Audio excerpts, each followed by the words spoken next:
Olá pessoal, sejam bem-vindos ao PJR de hoje, onde você sabe o objetivo é compartilhar conhecimento sobre direito imobiliário. Vamos lá, estamos ao vivo aqui para mais um PJR. Aliás, hoje o PJR de número 61. Número 61, são muitos PJR já. E de um tempo para cá a gente faz ao vivo, né? Ao vivo porque aí, além de responder as questões que foram encaminhadas na caixinha, a gente já está aqui para responder alguma outra eventual que venha a surgir, que vocês venham a encaminhar para a gente. Hoje separei aqui 5 questões bastante interessantes sobre direito imobiliário. São elas: o que é BTS? Build to Suit, já ouviu falar? Outra, como obrigar a pessoa de quem comprei meu imóvel a me assinar a escritura? Assinar a escritura de compra e venda. Posso pedir meu imóvel alugado de volta pagando a multa ao locatário? Essa aqui é uma pergunta bem recorrente, inclusive. O locatário foi preso. Posso pedir o despejo? Essa aqui é interessante, hein? Qual o tipo de uso capião que pode ser feito em cartório? São essas aqui as questões de hoje. Vamos ver quem é que está aqui. Já tem uma turma. Fábio, grande Fábio, doutor Fábio, doutor Alex, doutora Leilane, Martins Soares Advocacia. Sejam todos muito bem-vindos aqui. E vamos começar. Antes disso, quero lembrá-los que está rolando essa semana a Semana do Direito Imobiliário na Prática, onde eu e a professora Leilane diariamente temos assuntos muito interessantes a tratar com vocês. Está acontecendo lá no nosso canal do YouTube. O link está aqui na bio para você se inscrever. Então, tá bem bacana. Nós já tivemos na segunda-feira, dia 22, todo dia às 8 da noite, tá, gente? Ao vivo, tá? Lá no YouTube. Vejam, dia 22 a gente falou sobre as melhores oportunidades na advocacia imobiliária. Tá lá gravado, pode ir lá assistir. Dia 23 nós falamos sobre a advocacia imobiliária extrajudicial. Foi muito legal, teve muita interação com o pessoal que estava presente. Ontem nós falamos de advocacia condominial na prática, esse braço do direito imobiliário, digamos assim, que é o direito condominial na prática. Falamos das oportunidades na advocacia condominial, foi muito legal também. E hoje continuamos, então, às 8 horas, com outorga conjugal nas ações imobiliárias. Amanhã, sexta-feira, nós vamos falar de adjudicação compulsória, tanto a judicial quanto a extrajudicial. E no sábado falaremos sobre ações possessórias. E aí, para encerrar, no domingo, um assunto de fundamental importância, especialmente para a advocacia, que é a precificação na advocacia imobiliária. Precificação na advocacia, esse é o calo aí de muitos advogados, advogadas, como precificar os serviços na advocacia imobiliária. Isso vai ser no domingo à noite, às 20 horas, tá? Então, essa semana do Direito Imobiliário na Prática, são 7 dias, todas as noites às 20 horas, tá bem bacana. E hoje, vamos lá, vamos para o PJR então. O que nós vamos responder hoje? Vamos começar pelo BTS, o Build to Suit. O que é um contrato BTS, Build to Suit? Na verdade, tem uma previsão lá no artigo 54A da Lei do Inquilinato. Eu não o considero exatamente um contrato de locação, e sim um contrato atípico. Por quê? Porque você não pega o imóvel pronto para alugar. O que acontece? Digamos que eu, professor Jefferson, tenha um terreno. Eu tenho um terreno, tá? O terreno não tem nada construído em cima. De repente chega um pretenso locatário, o dono de uma rede de farmácias, por exemplo, e diz assim para mim: olha, se você construir aí no seu terreno um imóvel de 200 metros quadrados ou de 100 metros quadrados, com X vagas de garagem e tal, eu alugo esse imóvel de você por 10 anos. É como se fosse uma encomenda de uma construção. Quem vai bancar isso sou eu, o dono do terreno, o proprietário que vai bancar, para depois, quando estiver pronto, eu alugar para essa pessoa. Então, só que não vai ser feito um contrato de locação, já vai ser feito o BTS desde logo, porque já tem que ter as penalidades ali. Já pensou se eu, no meio da construção, ele vem e diz assim, não quero mais alugar. Então já tem que fazer um contrato de BTS. Então é um contrato atípico, ele vai envolver locação ao longo do tempo? Sim, vai envolver locação ao longo do tempo, mas não é um contrato de locação. O imóvel não está pronto para alugar. E esse contrato tem características diferentes, embora em caso de algum problema eu possa utilizar a lei do inquilinato para resolvê-lo, o fato é que ele é um contrato aberto, é um contrato muito mais livre, as partes podem livremente estipular ali como é que vão ser as condições desse BTS, Build to Suit, que é um contrato por encomenda, uma construção por encomenda. Não necessariamente tem que ser esse exemplo que eu dei. Eu tinha um terreno, eu posso, por exemplo, não ter esse imóvel. Eu posso chegar num investidor, eu, pretenso locatário, chego num investidor, olha, se você adquirir aquele bem imóvel, isso vale, claro, o BTS, gente, para as questões comerciais, tá? Não residenciais. Tá? Isso não vale para residencial. Esse é um contrato típico de relações comerciais. Aí, digamos que eu queira montar um supermercado.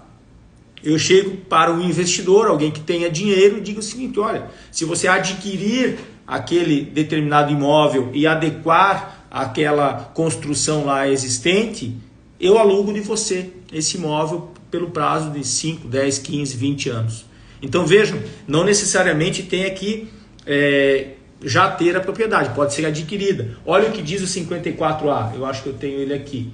54A, na locação não residencial de imóvel urbano na qual o locador procede à prévia aquisição, construção ou substancial reforma, por si ou por terceiros, de imóvel então especificado pelo locatário, pelo pretendente à locação, na verdade, porque não existe locação ainda, a fim de que seja este locado por prazo determinado, prevalecerão as condições livremente pactuadas no contrato e as questões procedimentais dessa lei. Então veja que interessante, que tipo de contrato interessante. Aliás, tem crescido muito esse tipo de contrato aqui no Brasil nos últimos anos, o chamado BTS ou Build to Suit. Tá? Então, bastante interessante. A outra questão é a seguinte, como obrigar a pessoa de quem comprei meu imóvel a assinar a escritura pública, ação de adjudicação compulsória. Se você já cumpriu a sua parte no contrato, se você já quitou, você tem a comprovação de que você quitou o preço, digamos que você seja o promitente comprador, você já quitou o preço daquela promessa de compra e venda, e a outra parte está enrolando para te passar a escritura pública. E você vai lá e faz uma adjudicação compulsória. A adjudicação compulsória, inclusive, que pode ser feita na via extrajudicial, desde a Lei 14.382 de 2022, é possível ser feita na via extrajudicial. Depois teve o provimento 150 do CNJ, que especificou melhor o procedimento. Nós vamos falar disso, aliás, amanhã, dia 26, é tema da nossa live, lá na Semana do Direito Imobiliário, lá no YouTube, amanhã às 20 horas. Tá? Vamos falar de adjudicação compulsória. Então, a pessoa pode, tendo a prova da quitação, tendo todos os elementos necessários, fazer uma adjudicação compulsória. Não, eu não tenho a prova da quitação e tal. E, eventualmente, pode caber também uma execução de obrigação de fazer, eventualmente sim. Aí tem que analisar o caso concreto, tá? Mas se tiver a prova da quitação, tudo certinho, eu posso fazer a adjudicação compulsória. Terceira questão é também bem recorrente aqui. Posso pedir meu imóvel alugado de volta pagando a multa ao locatário? E a resposta é não. Durante a locação, isso está muito claro lá no artigo 4º da Lei do Inquilinato, que é a Lei 8.245, Durante a locação, o locador não pode pedir o imóvel de volta. O locatário, todavia, sim, pode entregar antes do prazo pagando a multa correspondente. O locador não. E se tiver essa cláusula no contrato, dizendo que o locador pode pedir o imóvel de volta a qualquer tempo ou depois de um determinado período pagando a multa, essa cláusula é nula de pleno direito. Então, o locador não pode pedir o imóvel. Ele vai poder rescindir o contrato eventualmente nos casos previstos em lei. Estão lá no artigo 9º, em caso de inadimplemento, infração contratual. Agora, estando o inquilino 100% cumprindo com as suas obrigações, o locador não pode pegar o imóvel, pedir o imóvel de volta antes de fim do prazo locatício. Tá? Durante o prazo de vigência não pode ser pedido de volta. Tá? O que diz aqui o nosso amigo Hugo? As taxas inerentes à escritura pública são as mesmas para a adjudicação judicial e extrajudicial ou muda algo? Bom, na judicial você vai ter as custas processuais e depois não vai ter a figura da escritura pública. Você vai ter uma decisão judicial determinando que seja adjudicado o imóvel em nome do autor. Você vai recolher o ITBI, né? O imposto de transmissão, porque o magistrado está substituindo o vendedor nesse caso. Tá? Então, o que você vai gastar é o FRJ e o ITBI e, claro, o registro. Não vai ter a figura da escritura pública. Lá no extrajudicial, não vai ter a escritura pública, mas vai ter a ata notarial. Então, a ata notarial é imprescindível para fazer a adjudicação na via extrajudicial. Aí você vai ter o custo da ata notarial, mais o custo do registro, mais ITBI, mais o FRJ. Tá? É isso. Então muda, tem essa diferença, né? No extrajudicial vai ter a ata notarial, em compensação no judiciário vai ter as custas judiciais. Outra questão bem interessante essa aqui, hein, gente? O locatário foi preso. Posso pedir o despejo do imóvel? E a resposta é não. Não há previsão legal para rescisão em caso de prisão do locatário. O locatário foi preso, mas quem disse que não vai eventualmente continuar pagando a locação? De repente ele tem um companheiro, uma companheira, filhos e tal. O que vai levar à possibilidade de despejo é o eventual inadimplemento. Aí sim. Ah, mas ele era sozinho no mundo, foi preso, não está pagando o aluguel e agora as coisas dele estão lá e tal. Você entra com uma ação de despejo se ele ficar inadimplente. E aí você faz a consignação daqueles bens, daqueles objetos dele em juízo, né? Você vai ter que arrumar um depósito, enfim, aí tem todo um trabalho que você vai ter pela frente. Certamente nós, como advogados e advogadas, deveremos instruir o cliente como fazer. Mas a prisão por si só não gera a causa para rescisão do contrato. Tá? O fato do inquilino ter sido preso, de repente, sei lá, não pagou pensão, está pagando o aluguel em dia, mas não pagou a pensão alimentícia, foi preso, foi recolhido lá por um período. Isso não dá margem à rescisão do contrato de locação. Tá? Sejam bem-vindos aí quem está chegando agora. Muriel, Karine, Bruna, Antônio, meu irmão Antônio, Ticiane, Gislene, gente, Renato, Victor, grande Victor, Neiva, Ítalo, um grande abraço aí, William, um grande abraço aí, João, um abração aí para quem tá aí com a gente. Tudo bom, Bruna? Prazer em vê-la por aqui. Então, o simples fato do inquilino ter sido preso não dá direito ao locador de pedir a rescisão, o despejo. Só, claro, aquelas hipóteses lá do artigo 9º é que darão margem ao despejo ou, claro, denúncia vazia ou coisa parecida. A simples prisão, não. E a última questão também é uma dúvida recorrente, volta e meia aparece por aqui. Qual tipo de uso capião pode ser feito em cartório? Em tese, todas.